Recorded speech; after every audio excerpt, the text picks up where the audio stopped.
Okay, good afternoon. My name is Andrew Kay and welcome to our IFRS 17 briefing today. Now this session is verifiable for CPD purposes, so please enter your email address in the online form if you would like to have your attendance recorded for CPD purposes, or use the link in the chat window on your screen. Getting a bit of feedback here in my headset. Let me turn that off. Okay, agenda today, I will start with a brief overview of some recent developments on IFRS 17, and then we have two more in-depth presentations from my colleagues. Firstly, we have Freek Zandbergen from our Amsterdam office, who will talk to us about the discount rate used for valuing your liabilities under IFRS 17. And then we have Cormac Gleeson from our Dublin office, who will talk to us about the risk adjustment and also the results of some Milliman research in this area. Now, there will also be some live polls throughout the presentations and a Q&A session. So please look out for the polls and the Q&A features on your screen. There is also a chat box that you can use if there are any technical issues. And please feel free to submit questions throughout the presentations, and we will pick these up at the end with our speakers. So what has been happening with IFRS 17 over the last few months? Well, really following a period of industry consultation, the IASB issued an amended IFRS 17 standard back in June this year. And the amendments there aim to address a number of concerns that have been raised by the industry, and covering areas such as transition, the treatment of acquisition expenses, and a number of issues to do with the treatment of reinsurance, amongst other things. Now, generally, the industry has seen this as a positive development, and although some concerns remain, companies are moving on with implementation. Then in September this year, the European Financial Reporting Advisory Group, or EFRAG, whose role it is to review and approve the various accounting standards for use in Europe, well, they published their draft endorsement advice in relation to IFRS 17. As you can see there on the screen, the endorsement advice is open for comment until towards the end of January. And I'll say a bit more about that on the next slide. And then throughout all this period, we have the insurance industry really at various stages of implementation. Now, in relation to the EFRAG's draft endorsement advice, they considered two main questions. So firstly, does IFRS 17 meet their technical criteria? And on this, the EFRAG view was, yes, it does, except for the requirement to apply annual cohorts to a particular type of insurance contracts, catchily named intergenerationally mutualized and cash flow matched contracts. And this is essentially referring to with profits style business, where profits and losses can be shared across different generations of policies. Now, apart from this particular issue, EFRAG's view was that on balance, IFRS 17 met the requirements for relevance, reliability, comparability, and understandability, and it didn't cause any issues in relation to prudent accounting and wasn't contrary to the true and fair value principle. And then the second question that EFRAG considered was whether IFRS 17 was conducive to the European public good. And again, here the EFRAG draft view is that yes, it is, on the basis that it would improve financial reporting and wouldn't have an adverse effect on the European economy or financial stability.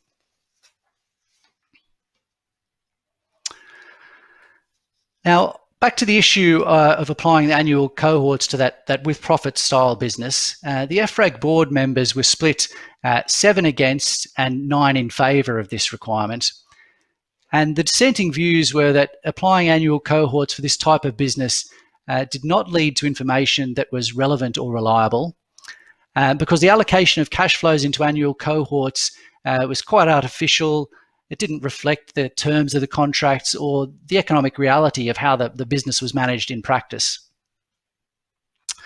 They also felt that it wasn't conducive to European public good because it added complexity and cost without a suitable benefit. It could also lead potentially to unintended incentives for insurers, such as reducing the principles of profit sharing, which could therefore have a negative effect on policyholders. And then they also felt that it could introduce some pro-cyclical reporting effects. So really not a glowing endorsement of this particular requirement. I'd say it's limited to one issue with this type of business, but it will be really interesting to see where this issue goes over the coming months. Now, this next slide has a quick reminder of the overall timeline for IFRS 17. Now, as part of the amendments earlier this year, the effective date for IFRS 17 has been moved to 2023. And insurers have also been given the option of deferring the implementation of IFRS 9 for consistency. And that means that the transition date is now at the start of 2022. And this is the date at which you calculate your opening IFRS 17 balance sheet for presentation purposes. So really, where is the industry at in terms of implementation? Well, we're seeing companies at a wide range of different stages across the industry. Typically, the larger firms and groups have implementation projects that are very well advanced at this stage. They have developed their methodology and assumptions. They might still be refining these in certain areas to optimize the impact of IFRS 17 on the P&L and the balance sheet. They've built and tested systems and are now carrying out dry runs of the business and the results, and working on optimizing and improving the process and making it as automated as possible. Now, it's fair to say in some cases things haven't turned out as planned, and I know of some companies that are now looking at replacing their initial choice of IFRS 17 system, for example. And then at the other end of the spectrum, some companies, really the smaller companies typically, are yet to really get started. Perhaps there might be a group project in place, but it hasn't yet filtered down to all of the local subsidiaries. And others are somewhere in the middle, perhaps building models and assessing the impact of IFRS 17 at a high level, maybe developing initial methodologies and grappling with the many technical aspects of IFRS 17, such as the risk adjustment and the approach to discount rates, which is hopefully a nice segue into our following presentations. So I'll now hand over to Freek, who will talk to us about discount rates. Thank you.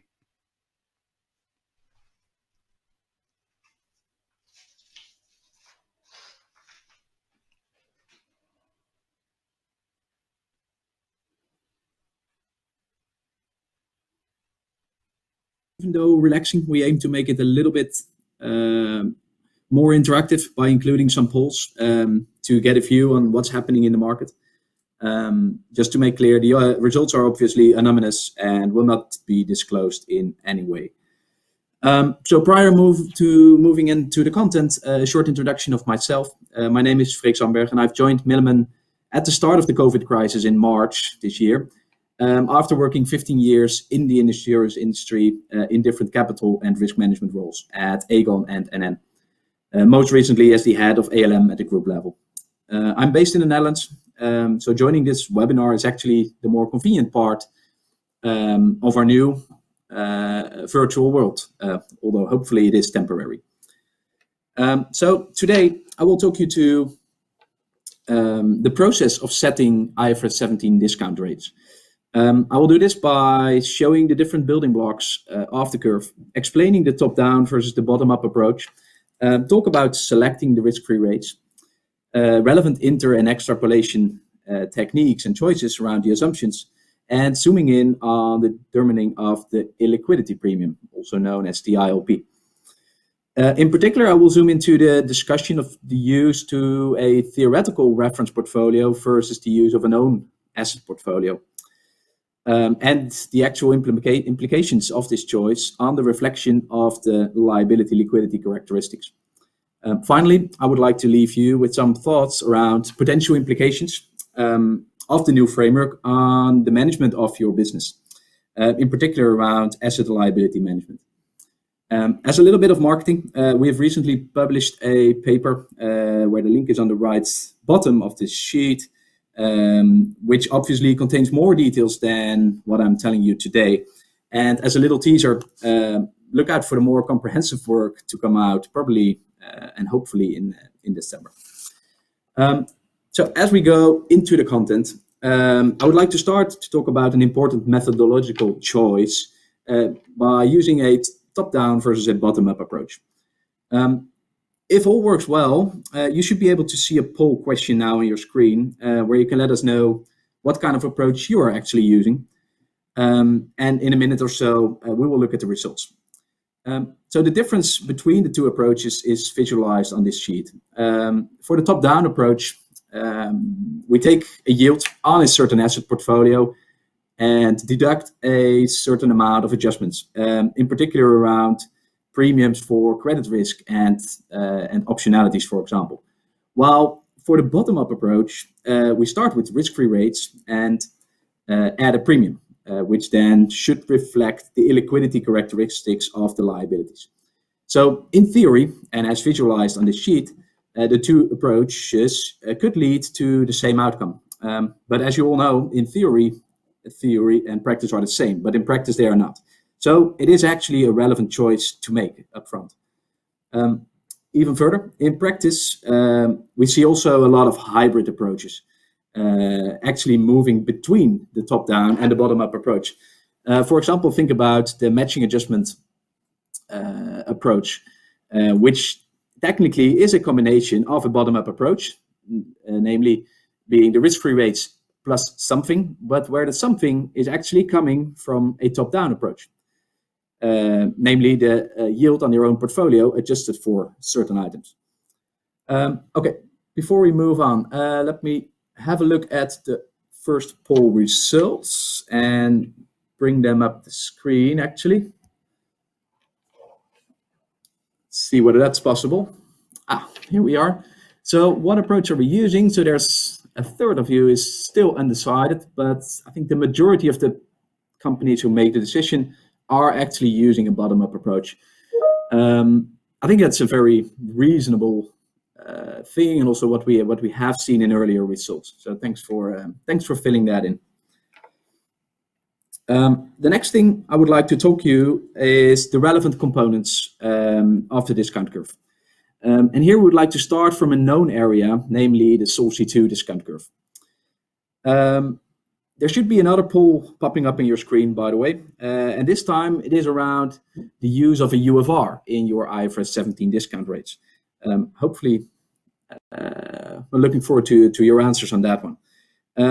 So looking at this sheet, we actually identify 4 areas of interest around setting up the discount curve.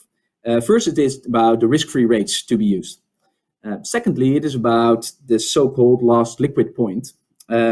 And thirdly, we look at, and it's jointly looking at 3 and 4 here, this is around the credit risk adjustment and the illiquidity premium, in this case, particularly the volatility adjustment.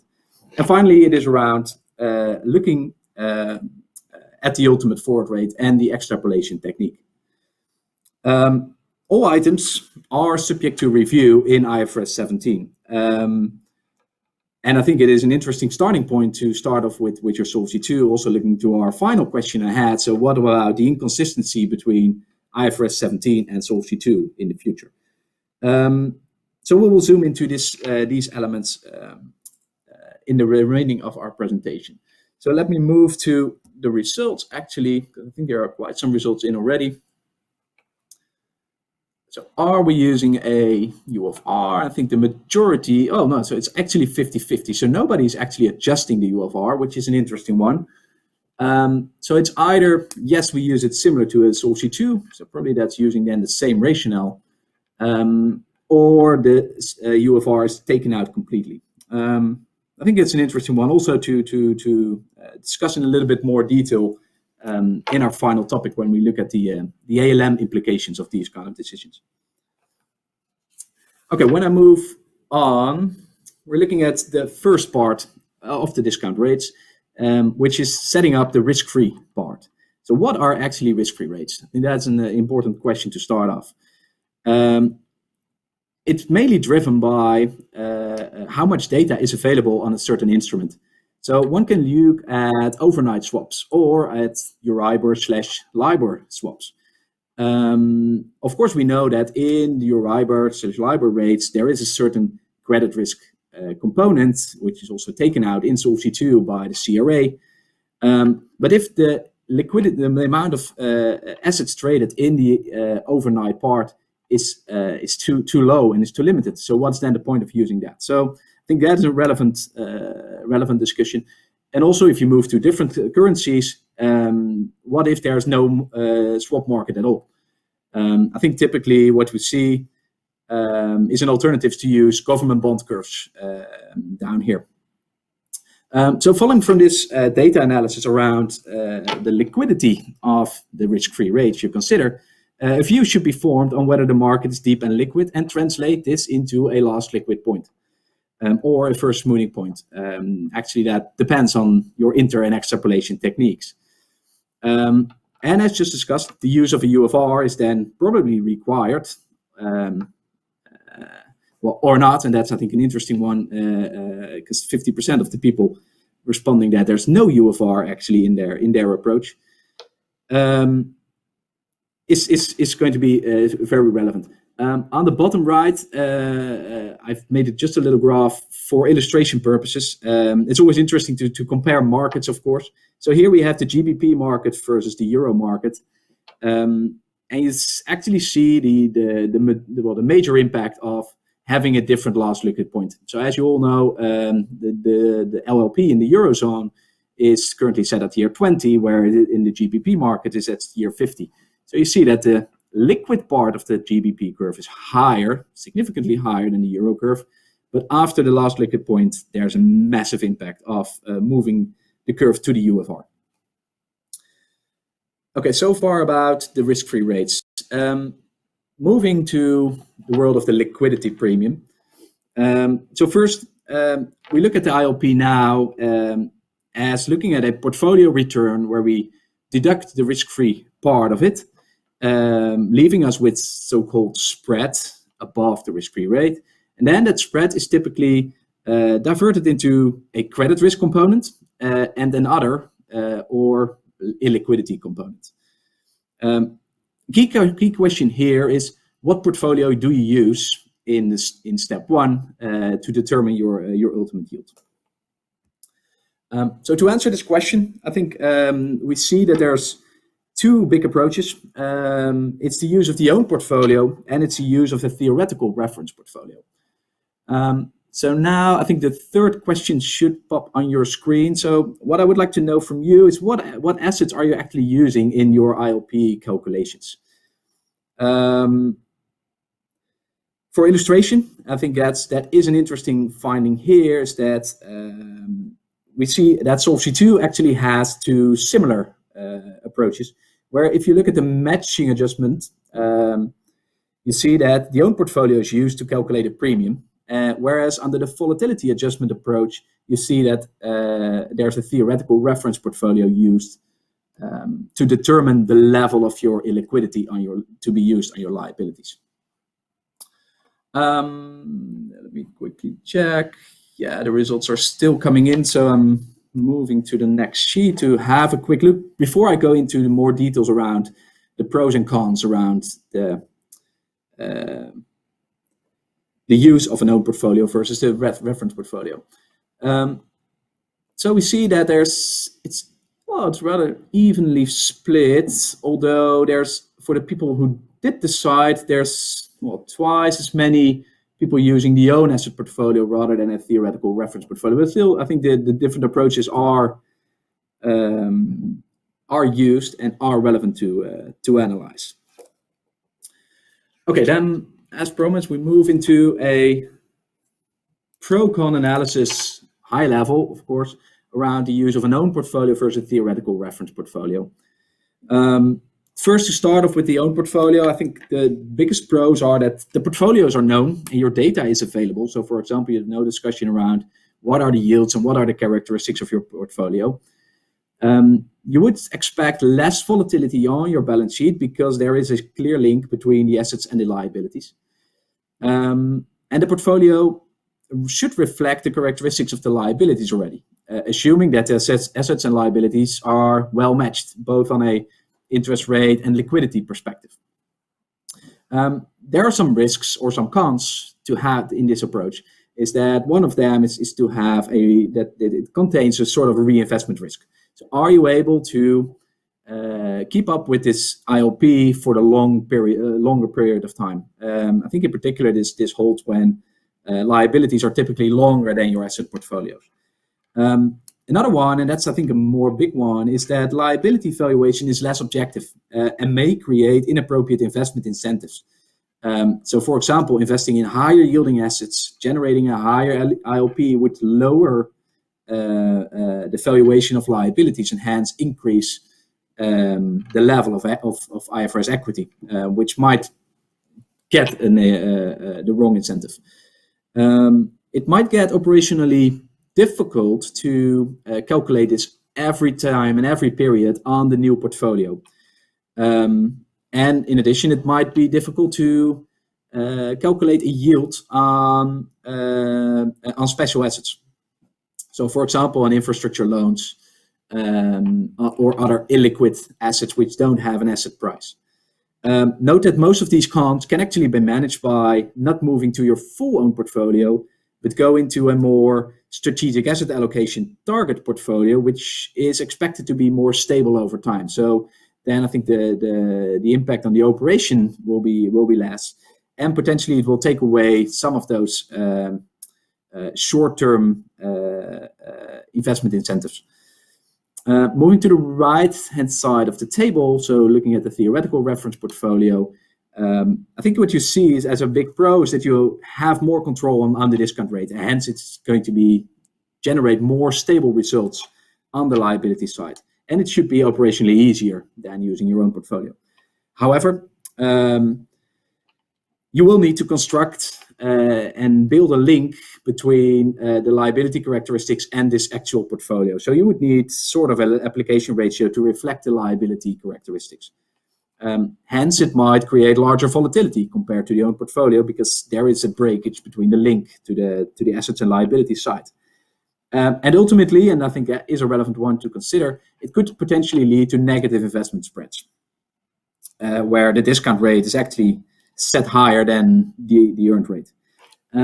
So on the latter, I think if you move to the triangle on the right hand side, it is important when setting up a theoretical reference portfolio to consider characteristics of that portfolio, like what insurance type is it backing, what are the maturity profiles, and what are the currencies, things like that. Is there going to be one reference portfolio for all liabilities, or going to set up different portfolios?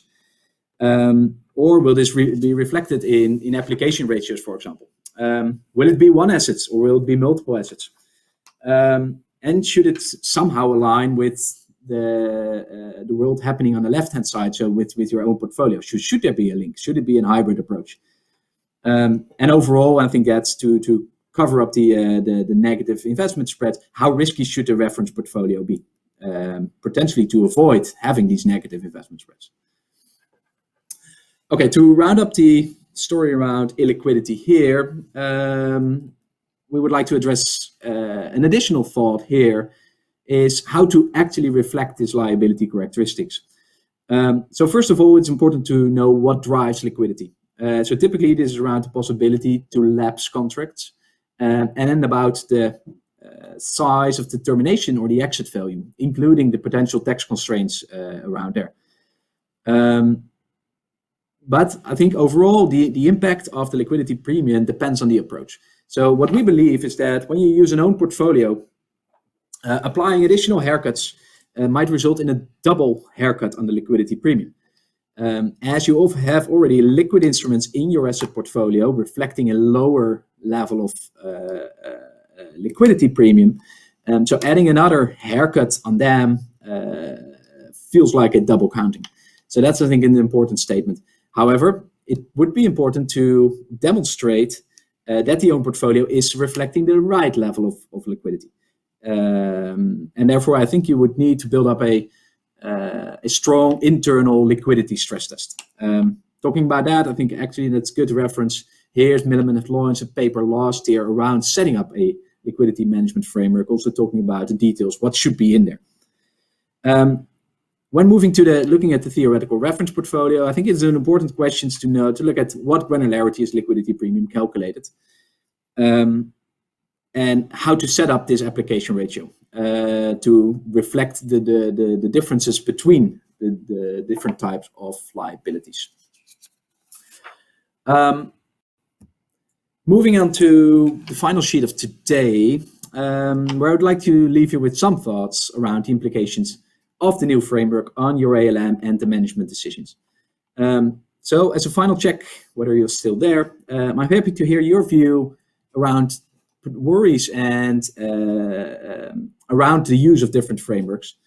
And if so what do you expect to be the key priority for your management to look at? Because obviously this new framework will generate a diversion between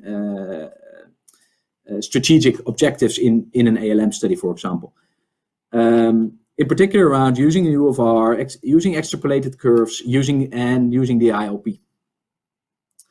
I think in particular the question that you would need to ask your management now, so how important is an IFRS 17 income, an equity statement? Is it going to be as important as it is currently? Is it going to be overruling the Solvency II numbers, or is it become clear that, okay, this is just going to be a side restriction, we need to have a positive income and equity, but we don't care about the size as long as our Solvency II capital generation is large enough. And of course, we're now just zooming in on these two items, but there are typically more views to consider. For example, a pure economic view, or a shareholder view, or even a local regulator having their own restrictions. So let me look at the results here and see what has come in. So there are actually worries. I think that is becoming clear. Some of you have already decided what is going to be important. Then I think if for the decision taken, the Solvency II is going to be more important. But I think there's also a lot of unknowns here. So I think that is definitely in line with what we see and what we expect when we talk to our clients. That this is going to create some noise, and hopefully from ALM strategy point of view, it will get clearer rather sooner than later on what's happening. So this is my story for now. I would like to hand over to Cormac for his part of the presentation. Thank you very much, Freek.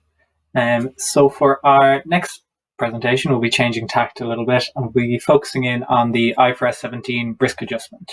And I suppose in particular, we'll be discussing some of the challenges facing companies in deriving the confidence level of the risk adjustment.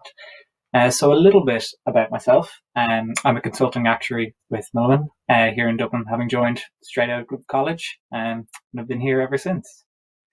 So before jumping straight into the confidence level itself, I thought it important to just take a little step back and look at the risk adjustment a little bit more generally. So under the IFRS 17 standard, the risk adjustment is defined so as to reflect the compensation that an entity requires for bearing uncertainty. And I suppose from this definition, there really is an obvious parallel with the Solvency II risk margin, which I'm sure we're all familiar with. But there are some key sort of differences in principle around that. And in particular, the risk adjustment is defined from the entity's own perspective of risk, whereas the risk margin is based on the market's view of risk. And this is something that we'll be coming back to a little bit throughout the presentation. Then on the calculation methodology itself, under IFRS 17, the risk adjustment methodology isn't prescribed, as opposed to Solvency II, which states that the cost of capital approach is to be used for the risk margin.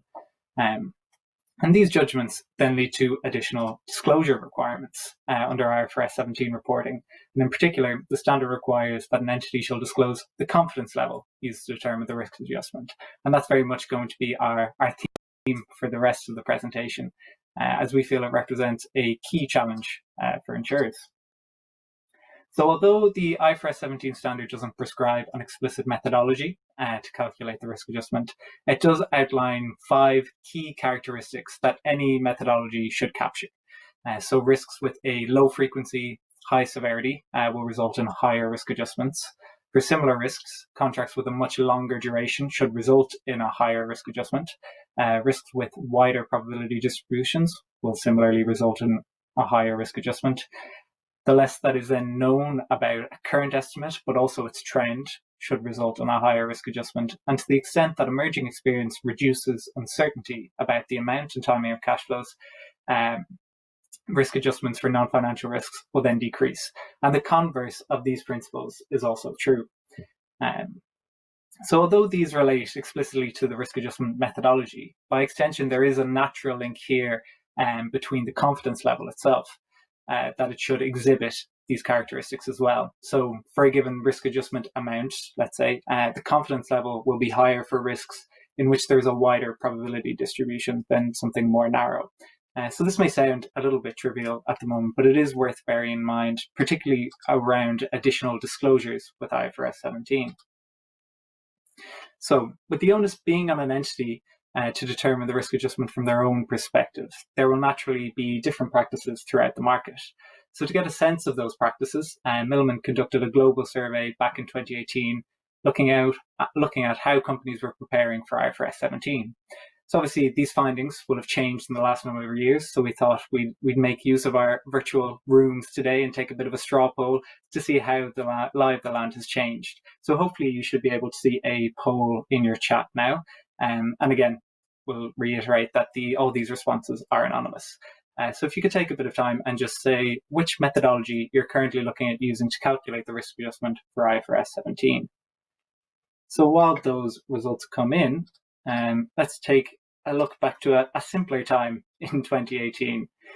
So back then, 37% of our respondents had said that although they had already defined the methodology to calculate the risk adjustment, more than half of those relied on approaches which did not involve the confidence level as an input, such as the cost of capital approach.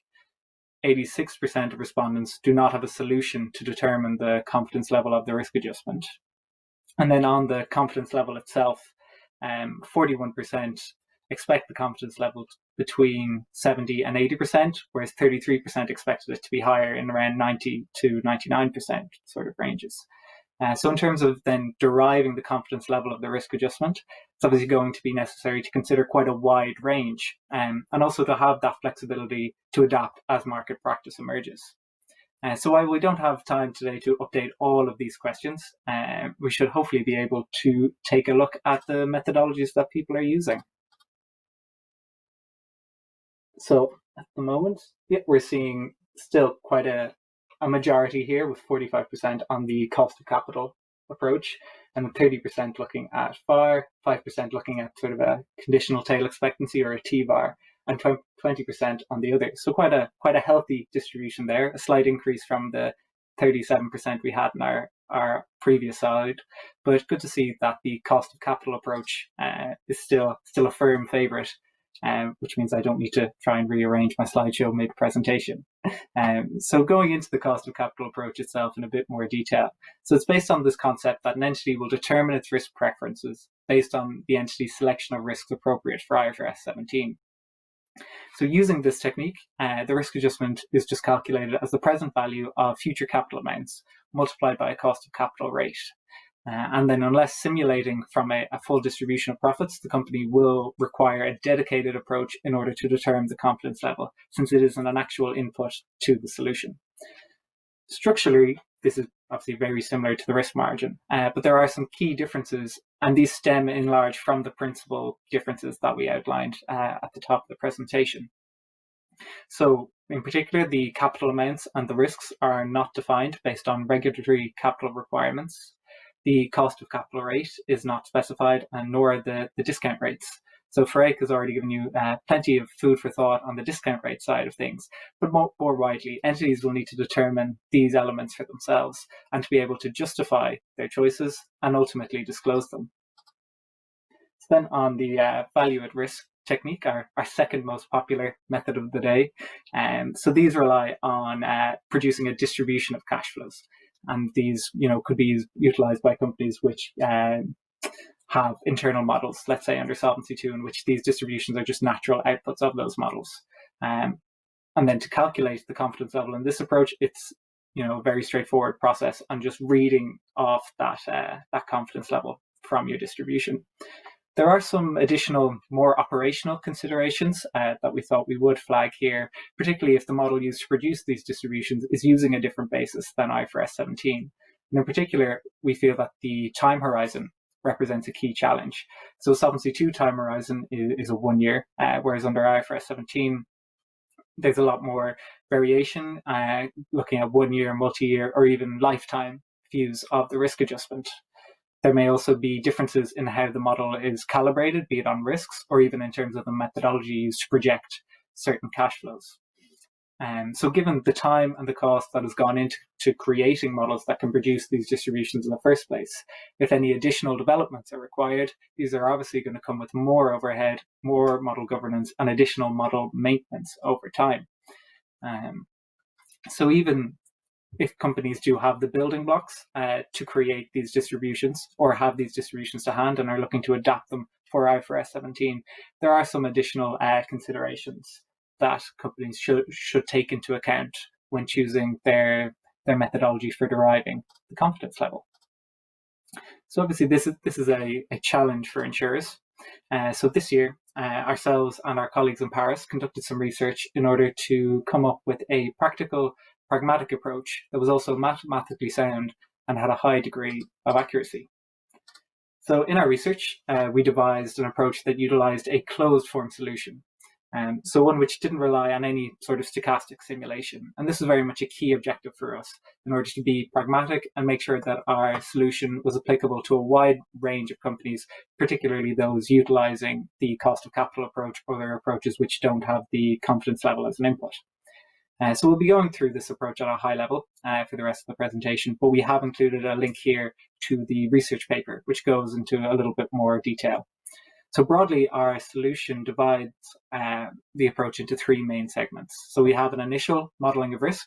So that'll involve choosing the risks themselves that actually feed into the risk adjustment, and then defining these risks in terms of more classical distributions. The next step will be taking these risks and calculating their moments, their expectancy and variance and so on. So we briefly going back to sort of some of your actuarial stats classes and give a quick revision of those. We then need to consider how we take those moments and those risk moments and apply them to cash flow liability. And this was very much a key challenge for us as part of our research. And then once we have these moments of the liability cash flows per risk, I suppose, we'll then need to aggregate them up together. Then once we have those aggregated moments, these act as inputs to the percentile inversion techniques that we use, which does sound a little bit scarier than it ultimately is in practice. In reality, it just boils down to solving an equation. So more actuarial stats for you.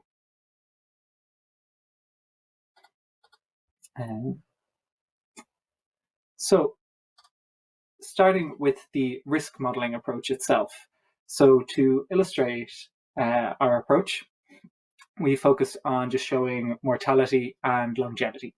So we've broken it down into sort of four main sources of risk here. So we have our mortality level risk, looking at uncertainty in the initial mortality estimate, your mortality tables. We then look at volatility risk. So this is looking at the sampling risk of claims during a particular period. We also have mortality trend risk, so looking at the potential adverse developments of trends over time. And then finally, mortality catastrophe risk, so an external event leading to sort of a one-off increase. The risk taxonomy and the modeling of these risks may differ depending on the entity's different views and context. So again, this comes back to that principle of the risk adjustment needed to reflect an entity's own view, deciding which risks and which risk models are the most appropriate to them. But for illustration purposes, as part of our research for mortality level risk, we chose a binomial distribution, and we're able to use exposure at risk on the mortality table as the initial parameters. For trend risk, we took a Lee-Carter model, something very common throughout the industry. And then for cat risk, for example, we were able to separate this out into two different variables. So we had an indicator function initially to determine whether the actual event took place or not. So that was 0, 1. And then we also had a separate distribution for the impact of the catastrophe risk.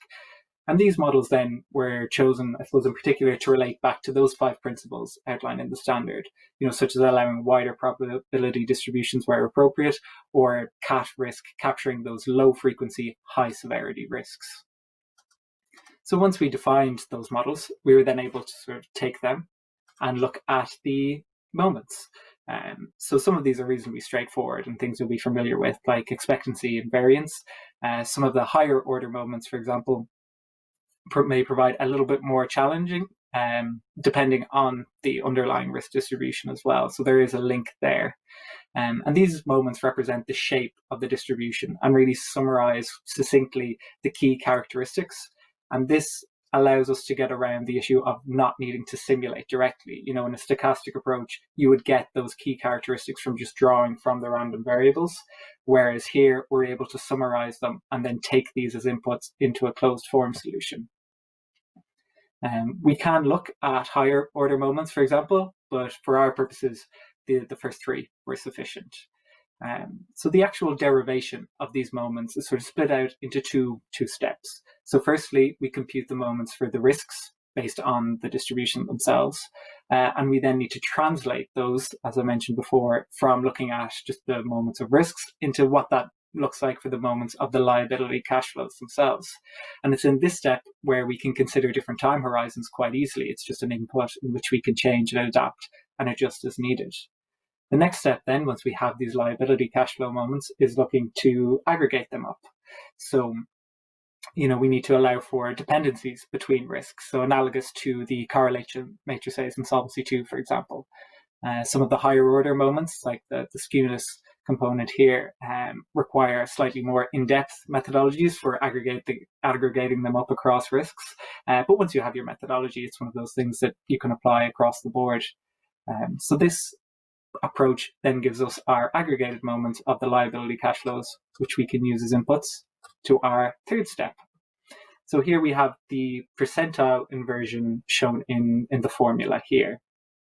So for our research, we chose the Cornish-Fisher formula, but there are others. I feel like anyone who's ever accidentally mentioned a brand name on TV or on a podcast or anything, others are available. But for our purposes, the Cornish-Fisher formula was fine. And these formulae aren't specific to IFRS 17 at all. It's very much an extension of your general value at risk formula. These have been around since the 60s and have been developed and improved upon over time. Some incorporate higher order moments in need of improving accuracy, I suppose, particularly at the higher end of the confidence levels, sort of your plus 99%. So in this equation, you'll see that we have only one unknown because we have our value at risk as an input. We have our expectancy, our variance, and our skewness as calculated before. So all we have left is our little blue Z alpha, which is just our standardized normal variable. So given that that's our one unknown, we can solve this equation quite easily, and our alpha is our confidence level. So without any sort of simulation and relying only on the liability cash flows and the underlying risk distributions, we've been able to derive the confidence level for the risk adjustment. So this is all well and good, but the keen-eyed among you will notice that in our formula we have a wavy equals as opposed to our standard sort of straight one. So it is an approximation, and it was our job really as part of our research to find out how good an approximation it was and was it appropriate. So for our testing, we chose a life company case study as an example, looking at 3 core products. So we had annuities, term assurances, and then savings, sort of similar to a unit-linked product. For each one, we derived the risk adjustment using a closed form methodology and compared this to a fully stochastic approach in which we had that distribution of profits.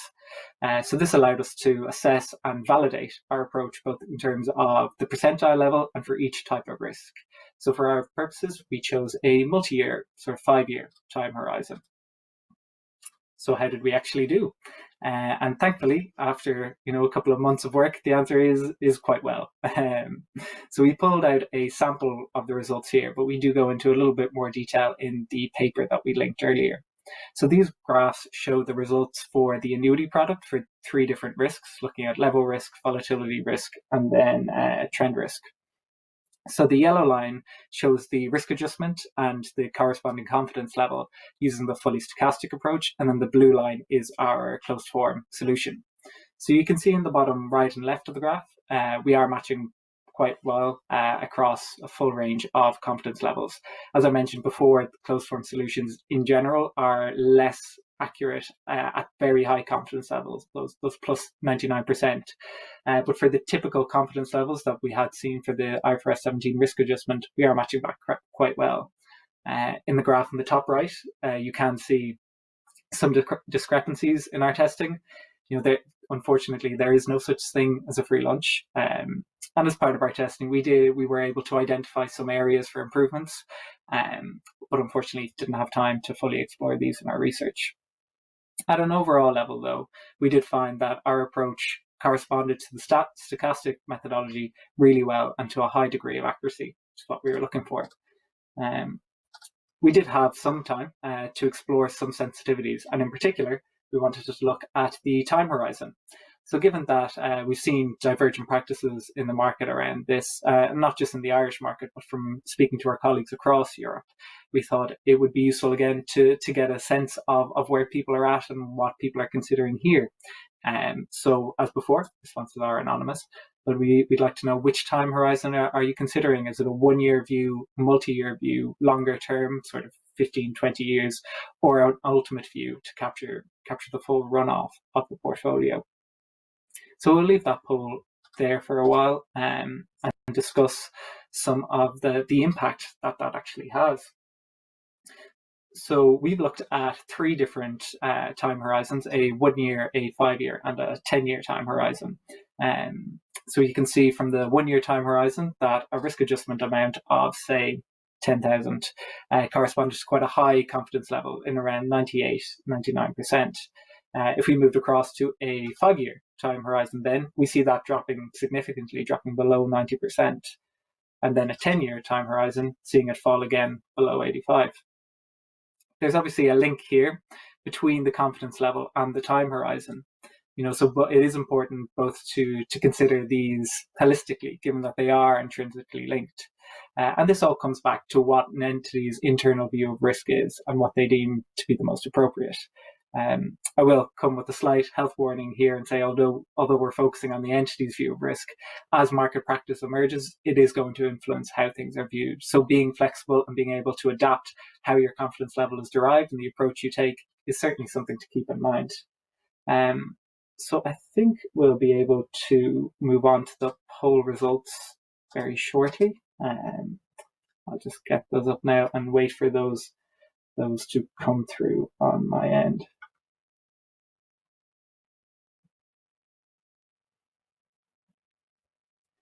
So, yeah, we're seeing a pretty split view, I think, here on looking at 1 year and long term. Sorry, just seeing correction come in on my end that 61% looking at an ultimate time horizon, which is very interesting. Seeing that move from the 1 year sort of Solvency II approach into looking at something that captures the full runoff. So obviously that will then have an impact on how you calculate and derive your confidence level in an ultimate view of risk. That's very interesting. Thank you very much for all taking part in those polls today. So to conclude and to finish up my section, and thankfully I've left plenty of time for questions at the end. So in calculating the risk adjustment, the confidence level does remain a challenge when a full distribution of cash flows are not available. And even when we have those distributions, there are other considerations that we have to make. So a pragmatic and scientific methodology can certainly be utilized in order to derive the confidence level. of the risk adjustment. There is an intrinsic link between the confidence level and the time horizon chosen for the risk adjustment. And I suppose as part of our research as well, we've looked at all this and we have developed a solution in Milliman mind. So I would encourage, if we've piqued your curiosity at all, please do get in contact with us, and we'd be more than happy to link and talk a little bit more about it.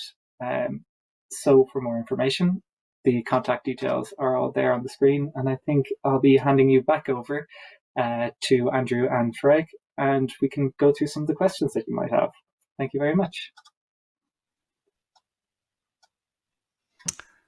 Great. So look, thanks very much, Cormac and Freek, for two very interesting presentations there. As Cormac was just saying there, we do have our Q&A section of the presentation now. So we've already got a few questions have come in. If you do have any others, please use the Q&A functionality on the screen. You should be able to locate it there. And then we can put some questions to our speakers. So just looking at the questions there. First one here for Freek. What is your view on the use of the ultimate forward rate and the alignment generally with Solvency II? Okay, thanks. That is a very interesting question. I think in general we would prefer consistency. I think everybody would prefer consistency to make it simple to have alignment between the two frameworks. However, I think that it's important to bear in mind that IFRS 17 also makes clear that it should reflect economic reality. And as we all know that we see that the Solvency II UFR is decreasing as well over time due to new methodologies, but also just due to lower rates. And it's based on a long-term average. And I think in particular, if you look at a shorter time horizon for that long-term average, you see that the ultimate forward rate is actually lower. And it's driven a lot by the level of inflation. And I think in particular, the European Central Bank's been struggling to meet its inflation targets over the last period. So I think it's hard to justify to use the EIOPA, the current EIOPA UFR. But of course, I see why it would be important, both for consistency and secondly, of course, that you don't want to take away, let's say, some of the value in your Solvency II reported numbers to state that well, there's let's say a sort of a irrelevant or overestimated number there. Okay, great. Thanks, Freek. One here for Cormac. Let me just put this up on screen. Were there any issues in determining the model for the different risk types that were used as part of the closed form solution that you looked at? No, not in general. We didn't really have an issue with this. There are some distributions that you could choose in which, the higher level moments don't actually exist or are incredibly difficult to find. So we did have to adjust, for example, how we were looking at cat risk. We sort of changed to another distribution after our research. But in general, there are plenty of appropriate distributions out there. So we didn't really have that issue, no. Okay, and I guess a somewhat related question for you, Cormac. Given the closed form approach is approximate, is there some way that you can capture the uncertainty around that methodology? Yes, actually. And this was something, unfortunately, that we didn't have time to include in our final research paper. But since you go and calculate the moments of each of the risk distributions and sort of scale those up to the liabilities, you do have everything you need to create, a classic sort of confidence interval to disclose some of that uncertainty. And I suppose that's the key around that disclosure element, that, you are using an approach, but you're able to disclose any uncertainty associated with it.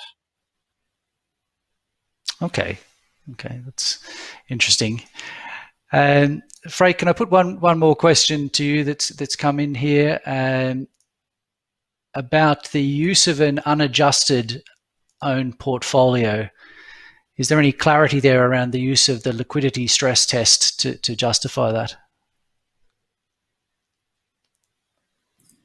Yeah, let's give it a try. I'll do that. I put my sound off just to make sure that you can hear me. Maybe you can quickly nod where you can hear me. Yeah. Very good. Thanks. Yes. Yeah. Okay. So the question around that unadjusted own portfolio, I think there's no showcase just yet. I think it's really dependent on the auditor's view on that one.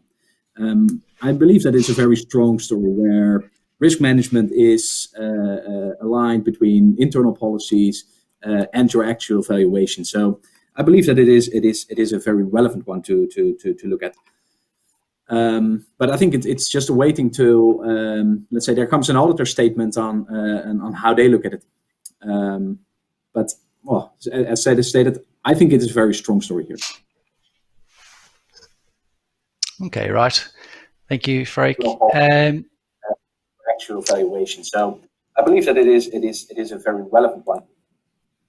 There's another question, just again for you, Freek, around anything you could say about the range of liquidity premiums that you're seeing in the market.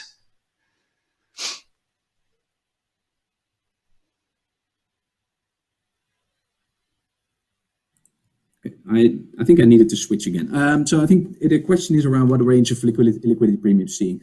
So I think here it comes down, of course, to are you looking at a let's say the unskilled version or the numbers after application ratios, and I think it's really market dependent. I think I've seen a lot of approaches, at least where companies try to have a more tailored approach towards the returns they get on their own portfolio, to have this alignment between the own assets and actually investment returns, to avoid, let's say, this diversion between your investment spreads and the yields the liquidity premium you're earning on your liabilities. So I think generally speaking, so this really depends then on the, let's say, the riskiness of a company's profile. I think, but that's hard to set up, let's say, in actual numbers to that. I think it's also not allowed to disclose. Yeah, I think, as you say, it's very dependent on the actual asset portfolios that are held. And another question that's come in here related to the risk adjustment. Have we seen individual companies calculate the cost of capital and VaR approaches and get significantly different results? I might have a go at that one. I suppose we've seen companies use different approaches. I guess typically in Europe, I think companies have tended to try to leverage off the Solvency II risk margin approach and the cost of capital approach there. And I do think that a lot of companies are still looking to use that. But I think when they then move to try to estimate the confidence level, I've seen some start to move towards the value at risk approach. The results could be different, I think, under the two approaches. I think it depends really how you go about calibrating that.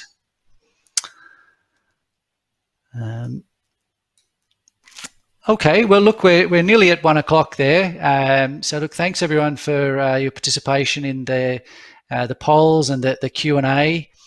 And look, we do really value your feedback on these sessions. We will be sending out a survey to you, so please do send us any feedback. There are also some spot prizes available if you do complete it.